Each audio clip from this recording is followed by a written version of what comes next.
नमस्कार, FM news देख रहे हैं आप। मैं हूं आपके साथ प्रतीक्षा चहल। छत्तीसगढ़ की खबरों का रुख करेंगे और सबसे पहले बात मुख्यमंत्री भूपेश बघेल की।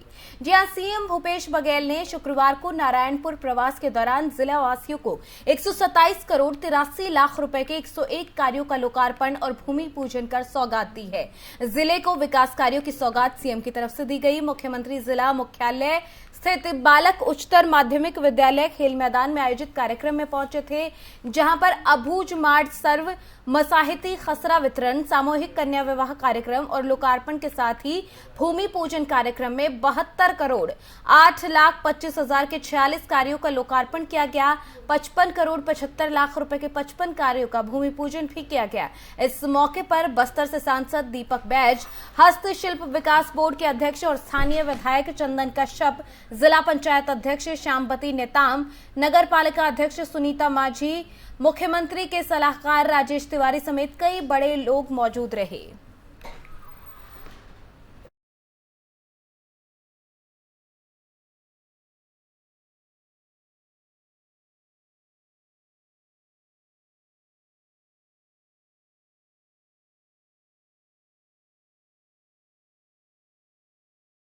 खैरागढ़ उपचुनाव को लेकर लगातार पार्टियां अपना दमखम दिखा रही हैं और भारतीय जनता पार्टी के प्रत्याशी कोमल जगेल के चुनाव प्रचार के लिए गंडई पहुंचे और वहां पर सालेवारा में पहुंचकर चुनाव प्रचार किया गया।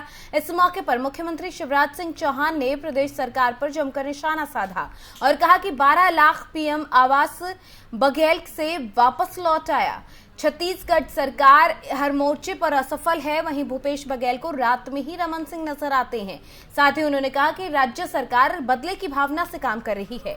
कोमल जगेल किसान का बेटा है, भारतीय जनता पार्टी किसान हितैषी है और वो कोमल को जिताना चाहते हैं। जिला बनाने का झूठा वायदा कर लोगों को लुभाया जा रहा है। इन तमाम मुद्दों को लेकर शिवराज सिंह चौहान की तरफ से निशाना साधा गया। प्रदेश सरकार पर भगवा को कुचलने का प्रयास करने का आरोप भी शिवराज सिंह चौहान ने अपने संबोधन के दौरान लगाया।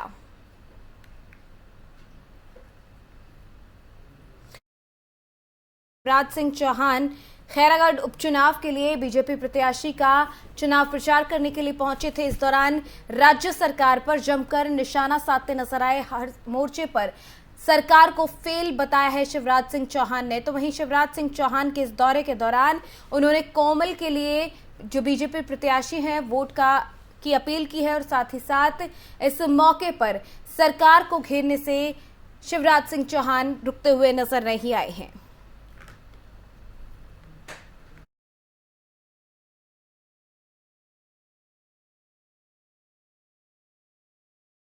वहीं छत्तीसगढ़ के मुख्यमंत्री भूपेश बघेल ने मध्य प्रदेश के मुख्यमंत्री शिवराज सिंह चौहान पर निशाना साधते हुए तंज कसा है।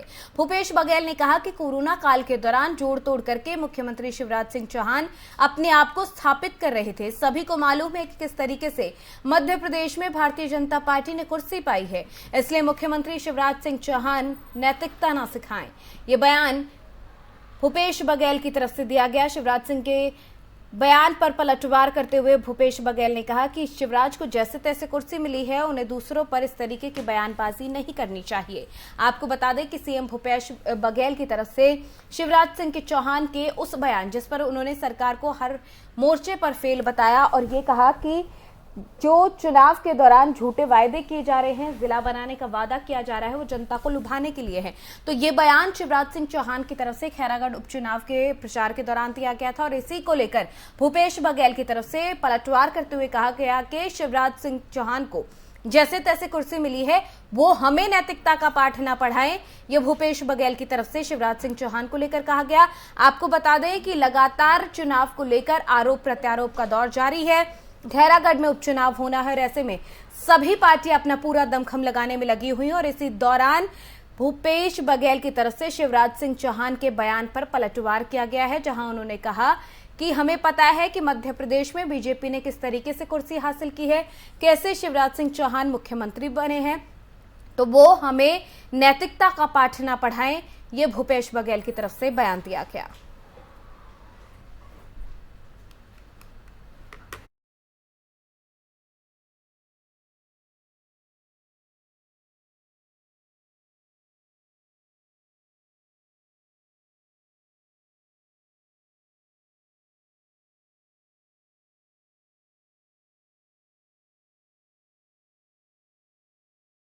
छत्तीसगढ़ में होने वाले उपचुनाव को लेकर इस समय सरगर्मियां तेज हैं, जहां सत्ता में बैठी कांग्रेस और विपक्ष में बैठी भारतीय जनता पार्टी की प्रतिष्ठा दांव पर लगी है। वहीं बृजमोहन अग्रवाल को जिस चुनाव की जिम्मेदारी सौंपी गई वो चुनाव भारतीय जनता पार्टी जीती है, जो कि आज तक का इतिहास रहा है। और दूसरी तरफ सभी उपचुनाव में अभी तक कांग्रेस विजयी हुई है।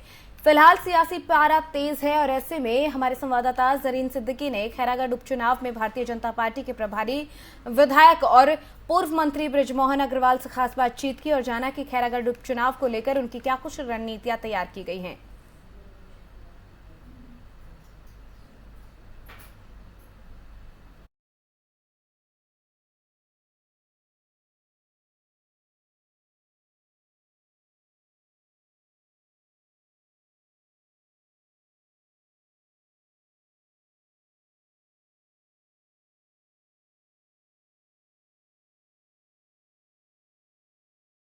के 24 घंटे के भीतर ही चुनाव जिला घोषित करेंगे, इसके बारे में आपकी क्या? अरे घोषणा करना क्या है? मुख्यमंत्री जी की 290 घोषणाएं हैं और 290 में से एक घोषणा पूरी नहीं हुई है, तो ये तो घोषणा भी मुख्यमंत्री है। 2015 में नगरपालिका चुनाव में आए थे, तब भी घोषणा की थी। 2022 में नगरपालिका चुनाव में आए, तब भी घोषणा की थी। जब इनका 2019 में घोषणा पत्र जारी हुआ, तब भी घोषणा की थी। तो अभी तक की घोषणाओं का क्या हुआ? तो लोग जानते हैं कि ये जो मुख्यमंत्री है लबड़ा मुख्यमंत्री है, ये अपनी घोषणाओं को पूरा नहीं करता, इसलिए जनता बिल्कुल इस पर विश्वास नहीं करेगी। बीजेपी यहाँ खैरागढ़ का उपचुनाव जीतेगी, इसके लिए आपके कौन से बिंदु हैं वो मैं जानना चाहता हूँ। दूसरा कि कांग्रेस की नाकामी की वजह से जीतेगी कि भारतीय जनता पार्टी के जो आपके द्वारा किए जा रहे हैं वायदे हैं उनकी वजह से? जो भारतीय जनता पार्टी के कमल फूल की 15 साल की सरकार में आज अगर खैरागढ़ विधानसभा में आप घूमेंगे तो यहां पर आपको चमचमाती हुई सड़कें दिखेंगी, यहां पर पंचायत भवन की बिल्डिंगें दिखेंगी, यहां पर स्कूल की बिल्डिंगें दिखेंगी, यहां पर सामुदायिक भवन दिखेंगे। वो सब अगर काम हुआ है तो भारतीय जनता पार्टी के शासन में हुआ है और इसलिए लोगों को विश्वास है कि भारतीय जनता पार्टी आएगी तो विकास के काम होंगे और हम विकास पर चुनाव लड़ते हैं, हम झूठे वादे नहीं करते। कांग्रेस सरकार सिर्फ झूठे वादे करती है और लोगों को विश्वास है कि बीजेपी सरकार आएगी। 1 रुपए कृषि चावल किसी ने दिया तो बीजेपी सरकार ने दिया। अगर लोगों को प्रधानमंत्री आवास कोई दे रहा है जिसको भूपेश बघेल सरकार ने रोक दिया कि गरीबों के सर से छत छीनने वाली कोई सरकार है तो भूपेश बघेल सरकार है। लोगों के घर घर में नल का पानी पहुंचाने का काम कोई कर रहा है तो नल जल योजना से नरेंद्र मोदी कमल फूल कर रहा है, उसको भी भूपेश बघेल सरकार ने रोक दिया है। तो जिस चीज में ये भ्रष्टाचार के आकंठ में डूबी हुई सरकार है, शराब माफियाओं की सरकार है, रेत माफियाओं की सरकार है, ड्रग माफियाओं की सरकार है, जंगल माफियाओं की सरकार है, जमीन माफियाओं की सरकार है, धान माफियाओं की सरकार है। छत्तीसगढ़ में पहले कभी माफिया नहीं होता था। अगर माफिया राज किसी ने स्थापित किया है, कानून व्यवस्था की बदतर स्थिति अगर कहीं है। कल ही हम एक गांव में प्रहलाद पटेल जी की सभा थी और वहां उस लड़की से मोबाइल छीनकर कोई भाग गया। रायपुर में बीजेपी विधायक अजय चंद्राकर ने बीजेपी कार्यालय एकात्म परिसर में पत्रकारों से खास बातचीत की और इस दौरान उन्होंने कहा कि मुख्यमंत्री भूपेश बघेल ने रोजगार के आंकड़ों को विधानसभा में गुमराह किया है और बेरोजगार नौजवानों के साथ खिलवाड़ भी किया है। साथ ही ये आरोप भी लगाया कि छत्तीसगढ़ में बढ़ते आत्महत्यावाद में भी कांग्रेस की नीति है। साथ ही कांग्रेस सरकार को असफल सरकार बताते हुए कहा कि कांग्रेस किसी भी तरह की ट्रेनिंग क्षेत्र सेना ट्रेनिंग में पैसा खर्च नहीं कर पा रही। वहीं बीजेपी विधायक अजय चंद्राकर के इन बयानों पर कांग्रेस की तरफ से सभी आरोपों को खारिज किया गया। प्रदेश कांग्रेस संचार विभाग अध्यक्ष सुशील कुमार आनंद शुक्ला की तरफ से कहा गया कि रोजगार और आरक्षण दोनों ही क्षेत्र में कांग्रेस ने अच्छा काम किया है।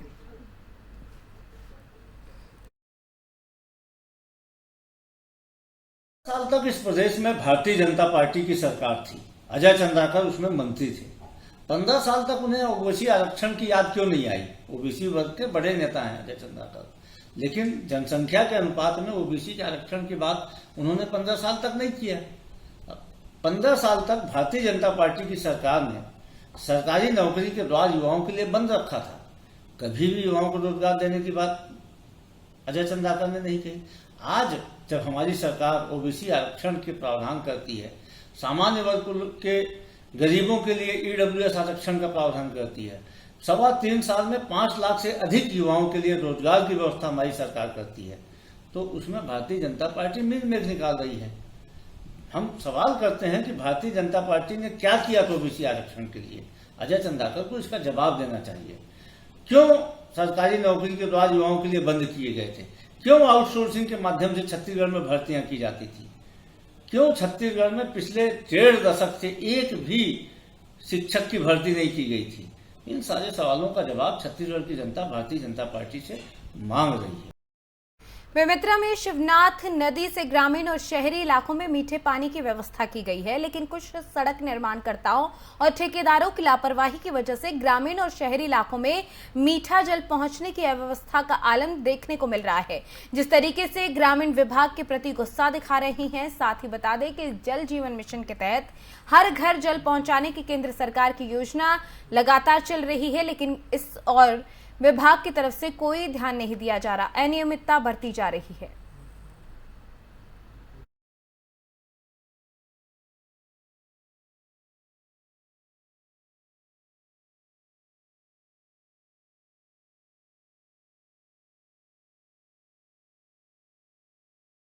इसकी शिकायत लगातार किसान नेता योगेश तिवारी की तरफ से की जा रही थी और फिर उसको संज्ञान में लेते हुए किसान नेता पीएचई दफ्तर पहुंचे, जहां पर मीठा पानी और जल जीवन योजना के तहत हर घर जल पहुंचाने को लेकर आ रही समस्याओं और अनियमितताओं को लेकर अधिकारियों से बात की गई और अव्यवस्थाओं को दूर करने को लेकर समस्याओं के निराकरण को लेकर भी जो निवेदन है वो किया गया है। अब ऐसे में विभाग की तरफ से जल्द ही इन कमियों को दूर करने की बात जरूर कही गई है, लेकिन वक्त लगता हुआ दिखाई दे रहा है।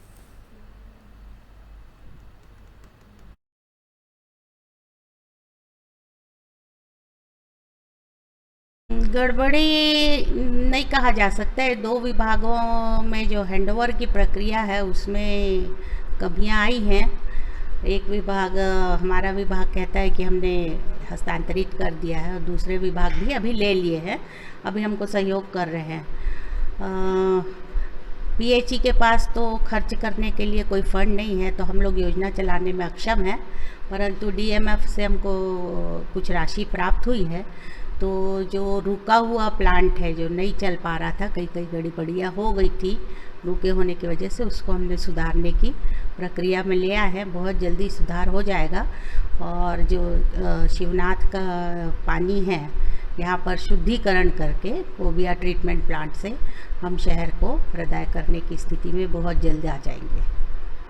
गड़बड़ी लोगों के साथ ठगी का मामला दिन ब दिन बढ़ता जा रहा है। किसी को पैसा दोगुना करने के नाम पर ठगा जा रहा है, तो किसी को नौकरी लगवाने के नाम पर। कुछ ऐसा ही मामला कवर्धा जिला के पंडरिया थाना क्षेत्र में देखने को मिला, जहां पर एक व्यक्ति को सेल्समैन के नौकरी लगवाने के नाम पर 7 लाख की ठगी उसके साथ की गई है। आपको बता दें कि सेवा सहकारी समिति मोहतरा खुर्द में कार्यरत आरोपी होरीलाल चंद्राकर के तरफ से ऊंची पहुंच बताते हुए झूठा आश्वासन देकर अनिल पाटिल से 7 लाख की ठगी कर ली गई और थाने में शिकायत होने पर अपराध धारा 420 के तहत आरोपी को न्यायिक रिमांड पर जेल भेज दिया गया है। आपको बता दें, सरकारी नौकरी लगवाने के नाम पर यह ठगी की गई थी, जिसके बाद 7 लाख रुपए वसूले गए थे ठग की तरफ से। और अब पुलिस में शिकायत देने के बाद पुलिस ने आरोपी को गिरफ्तार कर लिया है। सरकारी नौकरी लगवाने का झांसा इसने दिया था और 7 लाख रुपए जो शिकायत करता है उससे लूट लिए थे, जिसके बाद अब शिकायतकर्ता ने पुलिस में इसकी शिकायत दी। शिकायत देने के बाद पुलिस ने आरोपी को गिरफ्तार किया और अब न्यायिक हिरासत में भेज दिया गया है।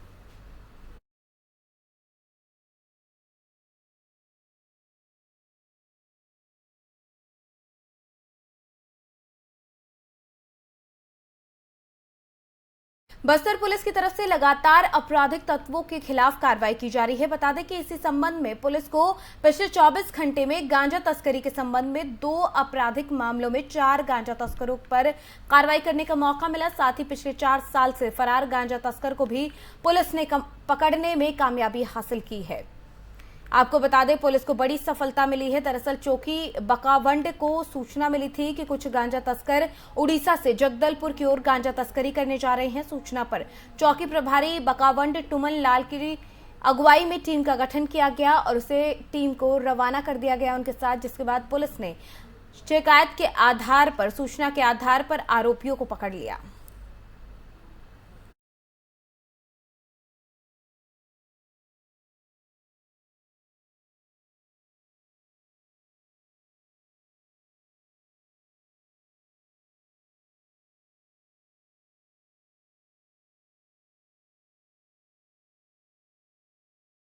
वहीं इंदलपुर में एक बहुत ही चौंकाने वाला मामला सामने आया है, जहां पर एक निर्दयी मां ने अपने नवजात को गांव के बाहर फेंक दिया।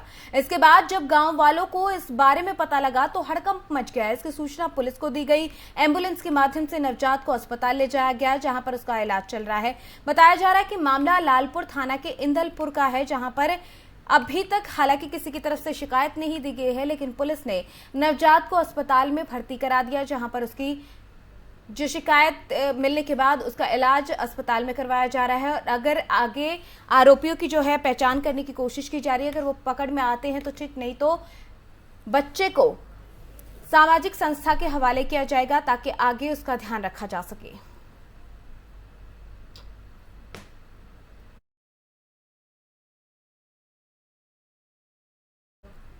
रामनवमी के मौके पर पूरे बस्तर क्षेत्र में भक्ति का माहौल देखने को मिल रहा है। वहीं इस मौके पर अलग अलग जगहों पर सांस्कृतिक कार्यक्रमों के आयोजन किए जा रहे हैं, जहां पर एक तरफ भजन जस गीत का मधुर सुर में संगीत का प्रस्तुति हो रही है, तो वहीं पर 10 अप्रैल को रविवार को भव्य शोभा यात्रा का आयोजन भी किया जाएगा। प्रचार प्रसार के लिए रैली भी निकाली जा रही है। देर रात तक भजन संध्या नगर में जारी रही। इन दिनों पूरे जगदलपुर में नवरात्र को लेकर भक्ति में वातावरण देखने को मिल रहा है और अन्ना एंड अन्ना ग्रुप के अगुवाई में शानदार भजन संध्या का आयोजन भी कराया गया, जिसमें भक्तगण झूमते नजर आए। सिरहसार दंतेश्वरी मंदिर के सामने आयोजित भजन संध्या में स्थानीय कलाकारों ने ऐसा समा बांधा कि देर रात तक भक्तों की भीड़ परिसर के आसपास ही जमा रही। माता की चौपाई, गीत और भजन से पूरा नगर गूंज उठा। भक्तगण दूर अपने दुख तकलीफों को भूलकर सिर्फ मां की भक्ति में लीन रहे। यहाँ 2 अप्रैल से लगातार भजन कीर्तन हो रहा है। नगर के गणमान्य नागरिकों की तरफ से हर दिन भजन संध्या का आयोजन करवाया जा रहा है। सप्तमी की रात अन्ना एंड अन्ना ग्रुप के संचालक राज नायडू ने कार्यक्रम का आयोजन करवाकर लोगों को भक्ति गीतों पर झूमने पर मजबूर कर दिया। देर रात तक चली भजन संध्या में बड़ी संख्या में नगर के लोग मौजूद रहे। तो वहीं दूसरी तरफ 10 अप्रैल को रामनवमी के मौके पर प्रस्तावित इस शोभा यात्रा को भव्य बनाने के लिए जमकर प्रचार प्रसार भी किया जा रहा है। आपको बता दें कि कल वहां पर एक जबरदस्त भव्य यात्रा वहां पर निकाली जाएगी।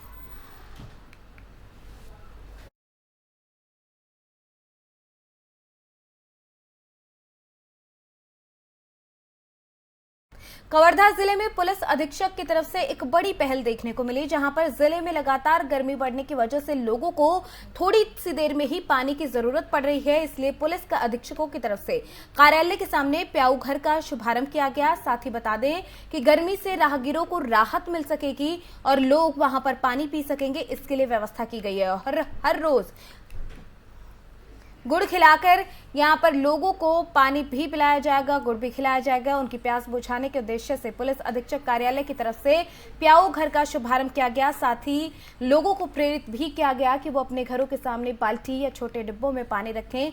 वहीं पेड़ों पर पक्षियों के लिए भी पानी को लटका दिया जाए, ताकि प्यास से भटकते जानवरों को, पक्षियों को प्यास बुझाने का मौका मिल सके।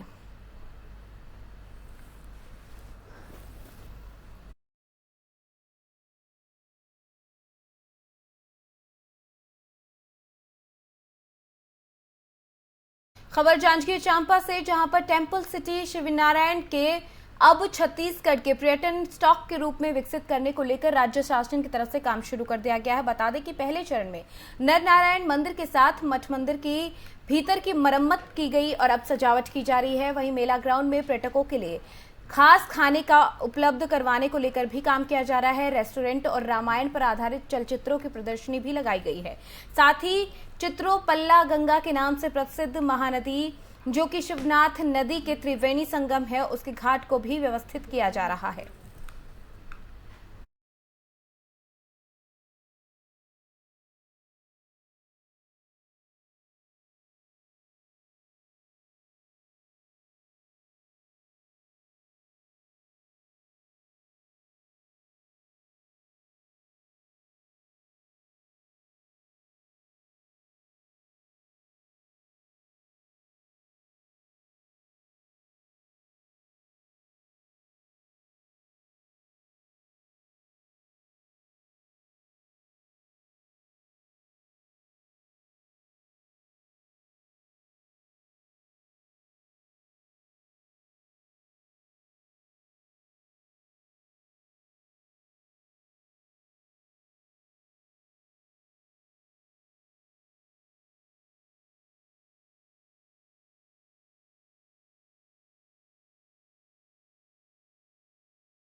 तो जो सूर्यनारायण में विशेष रूप से जो आयोजित हो रहे हो, क्या सोच के इसको स्टार्ट किया गया था और अभी जो रूप लिया है वो किस रूप में है और आगे क्या है इसकी परिकल्पना?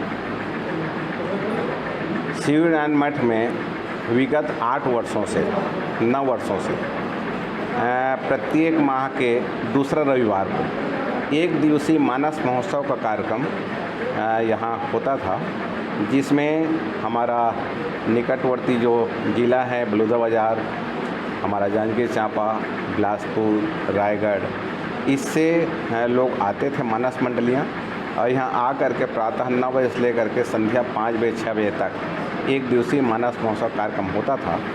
इसकी विशेषता यह रही कि इसमें श्रोता और वक्ता वो स्वयं हुआ करते थे। जो उपस्थित होते थे उसी से वक्ता होते थे और बाकी सब श्रोता हुआ करते थे। यह कार्यक्रम 9 वर्षों तक चलते रहा। पिछले 2 साल से लगभग ये कोरोना काल के वजह से यह नियमित नहीं हो पा रहा था।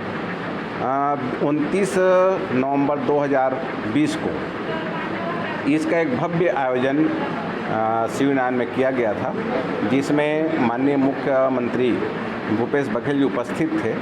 उनसे हमने आग्रह किया था कि ये जो कार्यक्रम हो रहा है और छत्तीसगढ़ प्रत्येक गांव में होता है, चौपाल में, हर मंडली में, हर चौक में ये कार्यक्रम होता है। विशेष रूप से 9 दिवसीय अखंड नवधा रामायण किया जाता है छत्तीसगढ़ में। तो